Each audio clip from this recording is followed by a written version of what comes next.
এই গরমকালে একটা মাছের টকের রেসিপি আপনাদের সঙ্গে শেয়ার করব। এটা মৌরলা মাছের টক। কীভাবে করলাম আসুন দেখে নেওয়া যাক। প্রথমে মৌরলা মাছটাকে সর্ষের তেলে সুন্দর করে ভেজে নেব, ওলট পালট করে ভেজে নেব। দেখুন ভাজাটা আমার হয়ে গেছে, হয়ে গেলে তুলে নিচ্ছি।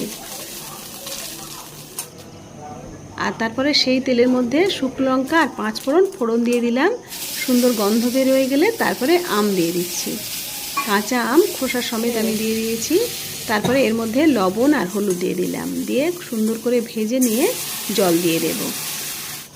তারপরে ফুটতে শুরু করলে এর মধ্যে দিয়ে দিচ্ছি মিছরি বা চিনি দিতে পারেন। দেয়া হয়ে গেলে ফুটে গেলে তারপরে মাছটা দিয়ে দেবেন। তারপরে যে সিক্রেট মশলাটা দিব সেটা হলো সর্ষে, কাঁচা লঙ্কা, লবণ একসঙ্গে বেটে একেবারে শেষের দিকে দিয়ে দেবেন। 5 মিনিট ফুটিয়ে নামিয়ে নেবেন। ভীষণ ভালো লাগবে গরম ভাতে। কেমন লাগলো জানাবেন।